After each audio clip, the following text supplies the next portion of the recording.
tous, ravi de vous retrouver en semaine, mais aussi le week-end sur Monaco Info. Voici les titres de votre journal. Oliver Solberg, vainqueur du Rallye Monte-Carlo pour sa première saison et son premier rallye dans la catégorie reine.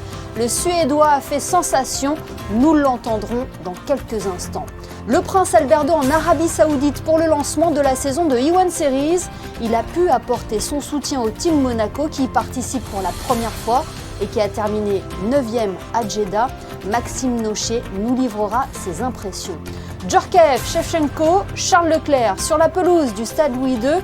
Ils ont répondu présents aux côtés d'autres personnalités pour la 6e édition de la Fighters Cup, une rencontre de football au profit de la lutte contre le VIH-Sida. Demain, la principauté honorera sa sainte patronne, mais qui était sainte dévote? Que représente-t-elle pour les Monégasques? Christian Venard sera notre invité ce soir.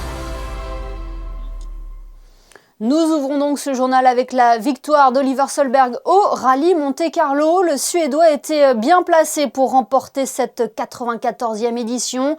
Il devance le Britannique Evans et le Français Sébastien Ogier, déjà vainqueur à 9 reprises en WRC à Monaco.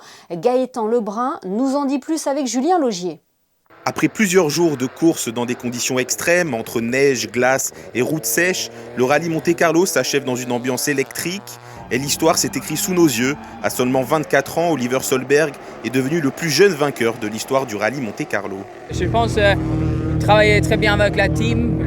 On a trouvé quelque chose de bien dans la voiture, tout me sent bien. Et après, dans la neige et dans les conditions très spéciales, c'est là que je fais la différence. Et avoir mes temps spéciaux. Et après, quand c'est sec, tu ne peux pas faire beaucoup. On était toujours presque dans les temps avec Ogier et Evans, mais quand c'est très difficile, c'est là que je travaillais avec la voiture et le team. Autre grand moment, la victoire de Léo Rossel en WRC 2. Le Français succède à son propre frère, Johan Rossel, vainqueur de la catégorie l'an dernier. C'est un grand moment dans ma carrière, une première victoire en WRC, en plus ici à Monaco, dans le rallye le plus mythique de la saison, et un des plus compliqués depuis de nombreuses années. On est super content de ce qu'on a fait tout le week-end. La voiture elle a été parfaite du début à la fin. Franchement, j'ai été hyper à l'aise dans toutes les conditions, que c'était asphalte, la glace ou dans la boue. Et je pense qu'on a été les plus réguliers de tout le week-end, on n'a pas fait d'erreur, donc c'était vraiment un week-end magique. Prochaine étape pour les pilotes, le rallye de Suède du 12 au 15 février. Nous vous emmenons à présent en Arabie Saoudite où a débuté hier la nouvelle saison du E1 Series. La première manche de ce championnat du monde de bateaux de course 100% électrique s'est déroulée à Jeddah. Le Prince Albert II était présent pour assister notamment au début du Team Monaco. Il a d'ailleurs pu rencontrer les deux pilotes, Maxime Nocher et Oban Duncan, et découvrir leur bateau. Maxime Nocher est d'ailleurs en duplex avec nous pour réagir à la 9e place du Team Monaco. Bonsoir Maxime, un mot sur cette première course de la saison, comment ça s'est passé pour vous et quelles leçons en tirer ce soir? C'est vrai que c'est notre première vraie race aujourd'hui. C'était pas facile avec 5 bateaux côte à côte. C'est quelque chose qui était assez, j'allais dire, surprenant. C'est vrai qu'on était vraiment proches, il y a eu pas mal de contacts pendant la course, mais on était là, on a fait un bon week-end, on était dans le rythme et j'espère vraiment être à la prochaine course pour faire mieux. Est-ce que vous pouvez nous décrire les sensations au volant de ce bateau qui paraît quand même impressionnant en mer? C'est vrai qu'au pilotage, il fallait être assez fin. Aujourd'hui, il y avait pas mal de trafic en bateau. Il y avait pas mal de vagues et qu'il fallait gérer. On a fait quelques erreurs stratégiques aussi, mais on est là pour apprendre. C'est notre premier week-end, c'est notre première saison. Les teams ont 2 ans de navigation sur les bateaux. On est plutôt relativement positif sur l'ensemble. Oui, vous l'avez dit, c'est une grande première pour vous en E1 Series. Est-ce qu'il y a eu une petite appréhension avant de débuter la course? C'est vrai qu'avant le départ, c'était vraiment quelque chose qui m'a surpris. Parce que la ligne ici, elle était vraiment très courte. On était à 50 cm les uns avec les autres. Et j'ai été sur la première ligne droite quand on va à 100 km/h à 50 cm les uns des autres, c'est quelque chose que c'est pas facile à gérer. Cette course, Maxime, a été suivie de près par son Altesse Sérénissime le Prince Albert II, présent à Jeddah. Vous avez pu d'ailleurs échanger avec lui. Qu'est-ce que cela représente pour vous d'avoir son soutien ? C'est vrai, d'avoir le prince ici, c'était quelque chose pour nous qui était un plus, mais aussi un stress en plus. L'ambiance était géniale. Ici à Jeddah, on était super bien accueillis. L'Ocean Club était fantastique. Je pense qu'on a tous passé une très bonne journée. Et la prochaine étape aura lieu au lac de Côme en Italie en avril prochain, c'est ça ? C'est vrai qu'on a 2 mois jusqu'au lac de Côme. Je pense qu'on va vraiment analyser les datas. Le rythme, on était bon. Les datas, on pêchait un peu. On est juste arrivé ici, New Team. On a eu 4 sessions avec le bateau et on avait pas mal de choses à régler. Le bateau volait très bien aujourd'hui par rapport aux autres. On était contents, c'est juste qu'on n'avait pas été régulier. Et j'imagine, Maxime, que vous attendez avec impatience la course en principauté qui aura lieu en juillet. Ah ouais, c'est sûr. Et c'est vrai que pour nous, cette année, notre objectif principal, c'est la race à Monaco. En tant que nouvelle team, on ne peut pas arriver et être devant. Du coup, Monaco, ça va être quelque chose de bien et on va le bien préparer avant. Eh bien, merci beaucoup, Maxime Nochet, d'avoir été avec nous ce soir. On va faire plus ample connaissance, si vous le voulez bien, avec votre coéquipière du Team Monaco, Oban Duncan, une pilote d'expérience malgré son jeune âge. À bientôt 20 ans, Oban Duncan est la plus jeune pilote de l'histoire de E1 Series. Elle a fait ses débuts dans ce championnat en 2024 avec le Team Drogba et a déjà signé plusieurs podiums, une expérience et un jeune âge qui peuvent mettre une certaine pression sur ses épaules. Maybe there's a little bit of additional pressure. I mean, for me, I've learned a lot in the past 3 years. Age or not, it's been a big learning curve for everyone. It's been an amazing experience and yeah, I just feel really lucky to be doing it at such a young age. Oban Duncan a déjà le pied marin. Elle a fait ses débuts très jeune sur un bateau avant de performer en powerboat. Cette saison, l'Écossaise portera les couleurs de Monaco aux côtés du champion de kitefall, Maxime Nochet. We have similar experience. We both come from the water, but for Max, he's never driven the Racebird in a real race before, so it's a massive learning curve for him. But also he has great experience with the foils, so I'm learning a lot from him at the same time. Un partage d'expérience qui ne peut être que bénéfique. L'Écossaise s'est déjà distinguée à plusieurs reprises et il y a une course qui a marqué sa jeune carrière. The best race I've ever done at E1 has to have been in Monaco, season 1. It was an amazing race. The team I was with at the time actually podiumed, which was great. We had a great result. The place is amazing. It's the heart of racing. It's where everyone wants to race. So it's a real privilege to be racing in Monaco with Team Monaco. Et forcément, elle voudra réitérer l'exploit en juillet prochain, en principauté, et ainsi marquer l'histoire du Team Monaco, lancé cette année. Dans le reste de l'actualité sportive, toujours pas de victoire pour l'AS Monaco. Les joueurs de Sébastien Pocognoli ont arraché le nul au Havre hier soir. Ils restent sur un seul succès lors de leurs 8 dernières rencontres de Ligue 1. Place désormais à la Ligue des Champions et la dernière journée de phase de Ligue. Un match capital face à la Juventus pour espérer se qualifier pour les barrages de la compétition. En tennis, il n'y a plus de monégasque en lice à l'Open d'Australie. Hugo Nys s'est incliné en double mixte 6-3, 2-6, 10-8 face à la paire Mektisch-Townsend. Et puis un petit tour et puis s'en va pour Cory Joseph. Le meneur canadien ne foulera pas le parquet de l'AS Monaco Basket. Il était privé de terrain en raison des interdictions de recrutement infligées à la Roca Team. Il s'est finalement engagé avec l'Olympiakos.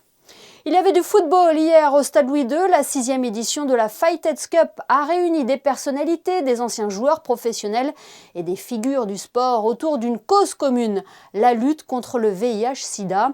Alors qui des Barbadjans de Monaco ou du Cirque FC a remporté cette rencontre? La réponse dans ce reportage de Gaëtan Lebrun et Hugo Comassa. Sur la pelouse, des visages connus, des anciens internationaux et des sportifs engagés. Au cœur de l'événement, l'association Fightheads Monaco, engagée au quotidien dans la prévention, l'accompagnement et la lutte contre les discriminations liées au VIH. C'est toute la beauté en fait de cet événement. C'est que voilà, il y a il y a un mélange de solidarité, il y a un mélange de sport, il y a un mélange d'humanité, il y a un mélange de messages qui sont passés, et puis de savoir que tous ces légendes du foot participent à cet événement, prennent du temps pour Fightets Monaco, pour la cause, pour le combat que mène la princesse Stéphanie, et évidemment que ça fait extrêmement chaud au cœur. Les Barbadjouans, menés par Louis Ducruet, affrontaient le Cirque FC, porté par l'ancien ballon d'or Andrei Shevchenko, dans un match intense et engagé. Score final 1-1 à l'issue du temps réglementaire. Il aura fallu une séance de tir au but pour permettre aux Barbadjouans de s'imposer et prendre leur revanche sur l'an passé. Un succès tardif, mais c'est bien parce que moi ça montrait que le niveau était équilibré, les deux équipes avaient envie de gagner. La pluie en fin de match a rajouté un peu plus de piquant à la rencontre, et puis voilà, on a fait tout ce qu'il fallait pour essayer de marquer, mais bon, c'était compliqué aujourd'hui. Quand j'ai monté les marches là, pour arriver sur le terrain, rempli d'émotions, et de refouler la pelouse avec tous les souvenirs et tout ce qu'on a vécu avec moi personnellement avec le club, c'était juste magique de refouler ce stade. Le plus important dans les matchs comme ça, c'est qu'il y ait quand même une bonne ambiance.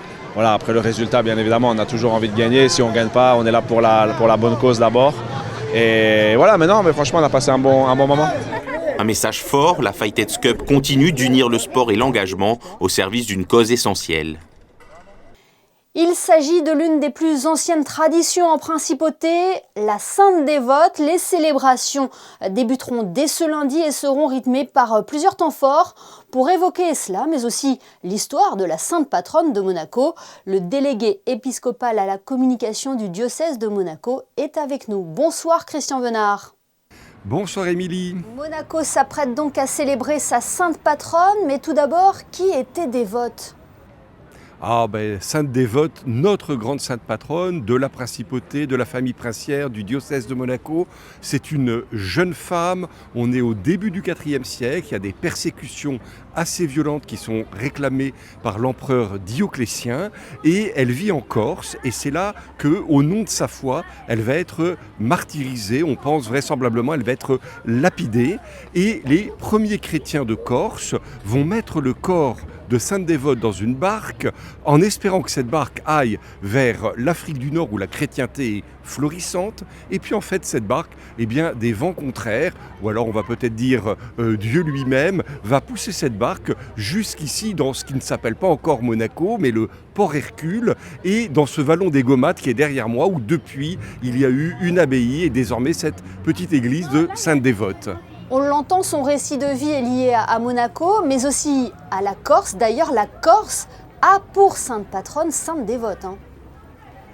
Absolument, et d'ailleurs on le retrouve régulièrement, et demain soir lors des cérémonies ici sur cette place, il y aura d'ailleurs un chœur d'hommes pour chanter des chants corses, pour rappeler ce partage et ce cousinage avec nos amis corses. Mon père, il y a aussi ce symbole de la colombe blanche. Qu'est-ce qu'elle représente ? Alors, elle a plusieurs significations. Dans la légende de Sainte Dévote, c'est la colombe qui guide la barque. Mais c'est aussi la signification de l'âme pure qui rejoint Dieu. De l'Esprit Saint, donc. C'est cela. Selon vous, quelle place a Sainte Dévote dans le cœur des Monégasques, mon père ? Je crois que c'est vraiment aujourd'hui encore, ça a été voulu comme tel. Vous savez, Sainte Dévote n'a pas toujours été la sainte patronne ici de Monaco. Il y a d'abord eu Saint-Nicolas pendant très longtemps. Il y avait ici une abbaye, comme je vous le disais. Et c'est au XVIe, XVIIe siècle que les Grimaldi ont racheté cette abbaye, ont récupéré les reliques, les ont montées à l'époque dans l'église Saint-Nicolas sur le Rocher et ont commencé à constituer autour de Sainte Dévote, j'allais dire un culte officielle de toute la principauté pour en quelque sorte asseoir un peu une unité culturelle. Et aujourd'hui encore, alors aujourd'hui les célébrations telles que nous les connaissons, elles ont été fixées par le prince Louis II, mais aujourd'hui encore, je crois que Sainte Dévote reste avec la famille princière un principe d'unité pour toute la principauté, pour les monégasques, les résidents monégasques et même au-delà, puisque chaque année, des gens de l'étranger, parfois de très loin, viennent ici pour ces célébrations de la Sainte Dévote. Des célébrations qui débuteront donc dès le 26 janvier, la veille de sa fête. Pourquoi ? Alors parce que dans la tradition chrétienne de l'Église catholique, et qui nous vient d'ailleurs, c'est très intéressant, des rituels juifs, quand il y a une très grande fête, en fait, le jour de la fête débute la veille au soir. Donc ici, ce sera le 26 soir avec la traditionnelle arrivée des reliques, les reliques qui viennent de la cathédrale, qui vont arriver symboliquement par la mer, la procession depuis le port Hercule jusqu'ici, et une première célébration qui précisément, et cette année on retrouve une tradition, cette célébration ce sera les premières vêpres solennelles de la Sainte Dévote. C'est-à-dire c'est un type de liturgie avec des psaumes, avec des chants et qui célèbre déjà un peu en avance la vraie grande fête qui en effet est le lendemain, donc cette année mardi 27, avec la grande messe solennelle dans la cathédrale et la grande procession dans les rues du Rocher, la bénédiction du palais, la bénédiction de la ville et la bénédiction de la mer. Et puis le lundi 26 janvier, en point d'orgue, l'embrasement de la barque, à quoi cela correspond ? Et oui, parce que ça, c'est quelque chose qui s'est rajouté. C'est un document beaucoup plus récent qui raconte une histoire dont on n'est pas tout à fait certain qu'elle soit vraie, mais qui raconte que, à une époque, d'ailleurs dans l'histoire telle qu'elle est racontée dans ce manuscrit, on dit que c'était déjà un Grimaldi, alors que c'est bien avant l'arrivée des Grimaldi, que des brigands ont voulu voler les reliques de Sainte Dévote et qu'au moment où ils partaient, le feu du ciel est tombé sur leur barque, a embrasé leur barque et les monégasques de l'époque ont pu récupérer les saintes reliques de Sainte Dévote. Et donc c'est en souvenir de cela. C'est une tradition assez récente, hein. Elle date du siècle dernier seulement, de cet embrasement de la barque, qui est en même temps, je crois, et ça tient au cœur aussi des monégasques, des résidents et de ceux qui peuvent venir. C'est vraiment un moment familial. On est dans la famille de Monaco, avec toute la famille princière qui embrasse cette barque. Et on le sait chaque année, ce sont de très belles images qui rentrent dans le cœur de chacun. Des images qui seront à découvrir en direct sur Monaco Info à partir de 18h30. On vous retrouve d'ailleurs, mon père, lundi avec Patricia Navarro pour suivre ces célébrations de la Sainte Dévote. Merci beaucoup, Christian Venard, d'avoir été notre invité ce soir. Avec joie de m'asseoir au moins à l'antenne et bonne Sainte Dévote à tous. Et nous l'évoquions à l'instant, 2 barques seront au centre de l'attention ce lundi 26 janvier. L'une sera brûlée et l'autre accompagnera depuis la mer les reliques de Sainte Dévote. Cette histoire vous est racontée par Sarah Inkari et Jean-Alexandre Dordet. Elle contraste dans le port Hercule, modeste, presque fragile à côté des yachts démesurés, et pourtant elle est l'un des symboles les plus chers au cœur des Monégasques. Depuis 60 ans, cette embarcation participe à la Sainte Dévote depuis la mer. À sa barre, toujours le même homme, Jacques Pastor, gardien de ce patrimoine. On fait la reconstitution de l'arrivée de Sainte Dévote dans le port de Monaco avec ce bateau et les reliques de Sainte Dévote à bord que je rendrai au curé de Sainte Dévote dès qu'on aura accosté au vallon des Gomates où la légende dit que Sainte Dévote, guidée par une colombe, est arrivée à Monaco. Martyrisée à Luciana en Corse pour sa foi chrétienne, la jeune dévote aurait donc été retrouvée inanimée sur le rivage de Monaco vers l'an 300. Depuis, le peuple la vénère. Une église a été bâtie en son honneur et chaque année, la principauté lui rend hommage. Mais qu'en est-il alors de la barque livrée aux flammes le 26 janvier ? L'histoire dit que des brigands d'un pays voisin avaient tenté de voler les reliques. Et les Monégasques, qui avaient déjà une police très organisée à l'époque, en tous les cas, qui avaient surpris ces voleurs en train d'essayer de voler les reliques, ces voleurs étaient arrivés par la mer. Donc pour les punir, les Monégasques avaient brûlé la barque des brigands qui essayaient de repartir avec les reliques. Et donc cette histoire, évidemment, on la perpétue, on la lie aux manifestations de Sainte Dévote, mais ce n'est évidemment pas la barque de Sainte Dévote qu'on brûle chaque année. Pour l'anecdote, cette chaloupe est arrivée dans les eaux monégasques en 1956 à l'occasion du mariage du prince Régnier III et de la princesse Grace. Elle a aidé à la manœuvre du Deo Juvante, le bateau sur lequel s'est retrouvé le couple princier. À partir de demain, 100% des élèves du lycée Albert Ier seront de retour en présentiel. Jusqu'alors scolarisés à l'Annonciade, ils vont poursuivre leurs cours dans des salles de classe provisoires. Des modules ont été installés sous la passerelle Württemberg, non loin du collège Charles III. Cette semaine, le ministre d'État Christophe Mirmand a pu visiter les locaux avant l'arrivée des lycéens lundi. Les détails de Fabien Bonilla et Alex Avial. Le premier bâtiment modulaire a été posé dans la nuit il y a à peine une semaine. 7 jours plus tard, le ministre d'État visite les locaux de ce qui constituera à partir de lundi le nouveau lycée Albert Ier, en attendant de réintégrer leur lycée définitivement sur le Rocher. C'est un véritable défi que vient de relever la direction des bâtiments publics. Sur ce site où il n'y avait rien reposent désormais 2 bâtiments de 3 étages chacun, soit 72 bungalows en tout, qui représentent 21 classes, des bureaux administratifs, une infirmerie et des sanitaires. À l'issue de sa visite, le ministre d'État a tenu à saluer et remercier l'ensemble des intervenants pour avoir pu construire un lycée en si peu de temps. Mon objectif aujourd'hui est double. C'est d'abord de m'assurer avec les membres du gouvernement concernés que les locaux seront effectivement disponibles pour la rentrée le 26 janvier prochain.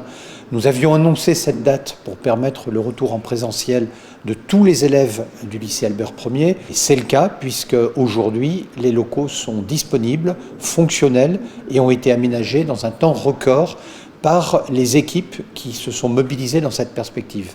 Et c'est précisément la deuxième raison pour laquelle je souhaitais venir aujourd'hui. C'était pour exprimer tous mes remerciements et ma gratitude au service de l'administration, à toutes les équipes qui ont été à la manœuvre pendant ces 3 semaines pour préparer les conditions d'installation. D'abord dans les locaux de l'ISM, puis également dans les locaux disponibles dans les 2 établissements scolaires Régnier III et Charles III, et puis ici sur le site de Fontvieille qui a été retenu pour pouvoir permettre d'accueillir des bâtiments modulaires qui sont fonctionnels, qui sont équipés pour permettre une scolarité normale. Et c'était, je crois, très attendu, à la fois par les lycéens eux-mêmes, mais également par les enseignants. Et c'est un motif pour moi de grande satisfaction. Et je venais donc aujourd'hui l'exprimer à l'occasion de cette visite. Des travaux de jour comme de nuit, et même ce week-end pour les dernières finitions. Le dernier module a été livré dans la nuit d'hier. Actuellement en cours d'aménagement intérieur. Toute la détection incendie a déjà été installée, mise en service ce matin par le fabricant. Et donc on a de l'aménagement intérieur, tables et chaises comme vous pouvez le voir dans cette salle qui a déjà été bien aménagée. Et nettoyage pour les quelques aménagements extérieurs qui restent sur les éléments de sécurité, de garde-corps, de rampe d'accès pour les PMR toujours. Et là, on est vraiment sur la dernière ligne droite, mais qui est dans une ambiance un petit peu plus détendue. Lors de cette visite, des représentants de la direction de l'éducation nationale, de la jeunesse et des sports étaient présents pour découvrir ces nouveaux locaux. Ça a été une vraie course contre la montre et les services de l'État ont vraiment joué un rôle très important. Tout le monde a été réactif. Et donc on peut annoncer aujourd'hui que tous les élèves, lundi prochain, seront en présentiel, ce qui était vraiment très important, très attendu. Donc on est très satisfaits, voire même soulagés. Retour en présentiel pour les lycéens ce lundi. L'établissement est fonctionnel, mais une attention particulière sera apportée sur la décoration durant les prochaines vacances dans quelques semaines. Plus d'une dizaine de jours avant le coup d'envoi des Jeux Olympiques de Milan-Cortina, présente aux Jeux d'hiver depuis 1984, la principauté sera une nouvelle fois au rendez-vous en Italie avec une délégation réduite mais expérimentée et déterminée. Le skieur Arnaud Alessandria sera le seul représentant monégasque. Il débutera sa compétition le 7 février prochain sur les pistes de Bormio. Plus de détails dans ce reportage réalisé avec Camille Caloni.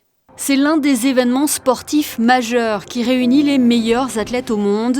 Le 6 février prochain, l'Italie accueillera les Jeux Olympiques qui seront répartis entre Milan et Cortina, des 25e Jeux d'hiver qui s'inscrivent dans une histoire olympique car Cortina d'Ampezzo a déjà accueilli cet événement. C'était en 1956. C'est formidable que 70 ans plus tard, Cortina accueille les Jeux. Et Milan sera un très bel écrin aussi pour les épreuves sur glace.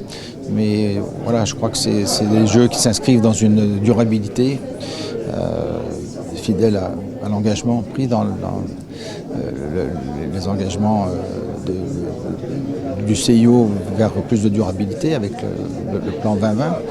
Mais voilà, on est plein d'espoir et plein plein d'attentes, de bons résultats positifs pour ces Jeux de Milan-Cortina 2026. À 15 jours du coup d'envoi de ces Jeux, le comité olympique monégasque a présenté la délégation qui sera présente en Italie. Un athlète portera avec fierté et détermination les couleurs de la principauté, le skieur Arnaud Alessandria. Arnaud est un skieur confirmé qui a malheureusement eu une carrière jalonnée de plusieurs blessures, mais il est bien revenu. Il a fait quelques très belles prestations au début de saison, donc il se sent prêt et on sera bien sûr avec lui, derrière lui, pour l'encourager et pour le soutenir. Après Sochi en 2014 et Pékin en 2022, Arnaud Alessandria va connaître sa 3e participation à des Jeux Olympiques. Il reste sur un top 30 en descente et une très belle 13e place au combiné, meilleure performance monégasque en ski alpin. Je crois que c'est exemplaire. Il a fait un parcours remarquable. Et malgré une blessure cette année qui a quand même été assez importante, il est remis, il est vraiment en condition pour faire cette compétition. Et on peut considérer que, il a fait une belle carrière et surtout qu'il a abouti et terminé sur des Jeux proches de la maison. Je crois que ça, c'est aussi une récompense pour lui. Arnaud Alessandria fera son entrée en compétition le 7 février prochain sur les pistes de Bormio. Comment le djihadisme s'est installé en France et en Europe? C'est la question à laquelle a tenté de répondre Gilles Kepel cette semaine lors d'une conférence organisée par la Monaco Méditerranée Foundation. Ce grand spécialiste du monde arabe et musulman est notamment l'auteur du livre Antiterrorisme paru aux éditions Plomb. C'est fort de son expérience qu'il a livré son analyse sur ce sujet d'actualité, un sujet qui concerne aussi Monaco. On écoute ses propos recueillis par Sarah Inkari et Alexia Vial. Monaco est certes une place à part, mais l'un des principaux djihadistes français s'est rendu célèbre par le fameux casse de la bijouterie de Monaco. Je parle de Omar Diaby, dit Omar Homsen, qui, semble-t-il, est toujours en Syrie, où il survit dans l'enclave qu'il avait créée près de la côte, en dépit des demandes françaises qu'il soit récupéré. Donc on croit être à l'abri et en fait on n'est jamais complètement, vous voyez, et Monaco est exposé à ces flux puisqu'il se trouve tout près d'un flux majeur qui a été celui du départ des Alpes-Maritimes vers le djihad, le champ du djihad syrien dans les années, au milieu de la décennie 2010, et d'autre part, aujourd'hui, des flux migratoires retour, et on sait bien que, par exemple, l'assassin de la basilique de Nice avait passé 2 jours auparavant la frontière Vintimille-Menton. L'Institut audiovisuel de Monaco propose ce mercredi 28 janvier la projection du film de Claude Autant-Lara, Occupe-toi d'Amélie, au théâtre Princesse Grace. Fabien Bonilla reçoit ce soir Vincent Vatrican pour nous parler plus en détail de cette adaptation de la pièce de Feydeau. Vincent Vatrican, bonsoir. Bonsoir Fabien. Occupe-toi d'Amélie. C'est le titre donc, du film dont on va parler. C'est un film d'après-guerre, de 1949, en noir et blanc, de Claude Autant-Lara. Qu'est-ce que vous avez envie de dire de ce film? C'est l'histoire d'un mariage blanc? C'est plus complexe que ça. C'est un vaudeville, donc tiré d'une pièce de Feydeau. L'intrigue est un peu compliquée, qu'on pourrait résumer en disant qu'il y a une tentative de mariage blanc, mais qui, après de multiples rebondissements, s'avère être un vrai mariage. Mais est-on sûr que c'est un vrai mariage? Jusqu'à la dernière seconde, on ne le saura pas. Donc, comme tous les vaudevilles, l'idée est plutôt que les retournements de situation se succèdent et le spectateur est pris par cette dynamique tout à fait échevelée, parce que c'est une des caractéristiques du film qui me l'a fait apprécier. Je ne le connaissais pas. Il faut dire que c'est un film assez rare, pour des questions de droit. Et j'ai trouvé La langue de Feydeau, certes, mais la mise en scène extrêmement dynamique de Claude Autant-Lara.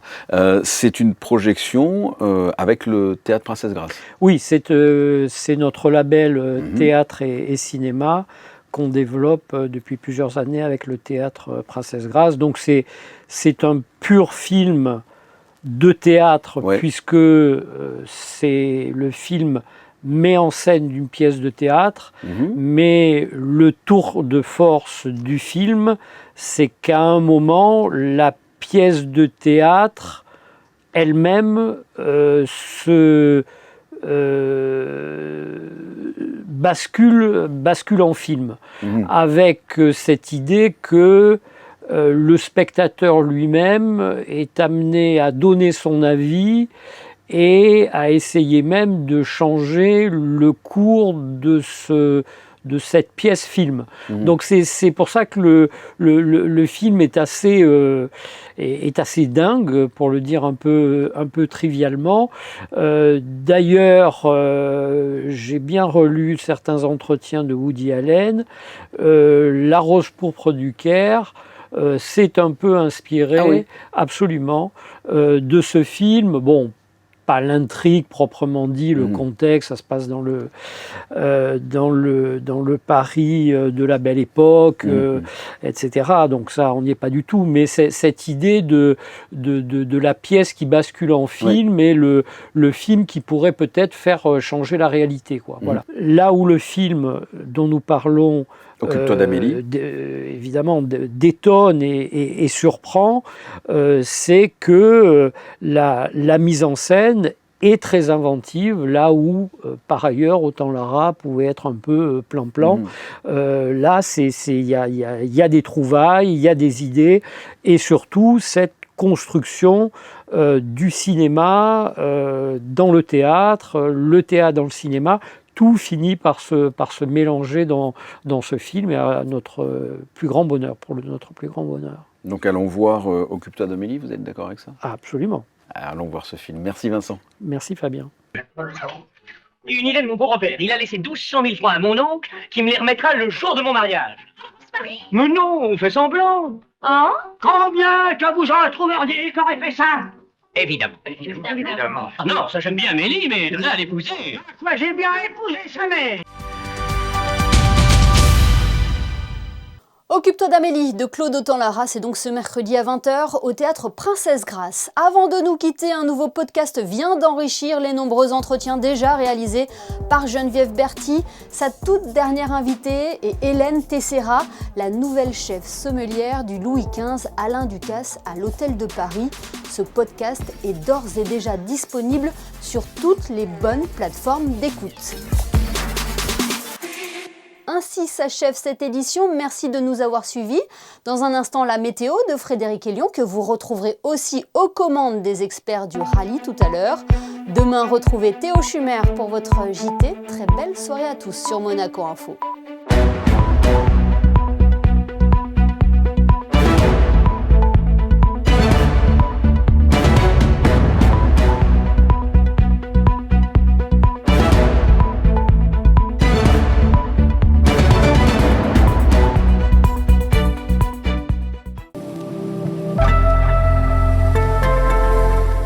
Bonsoir à toutes et à tous, le proverbe est bien connu, après la pluie vient le beau temps, la semaine va donc commencer sous le soleil lundi avec de rares nuages dans le ciel.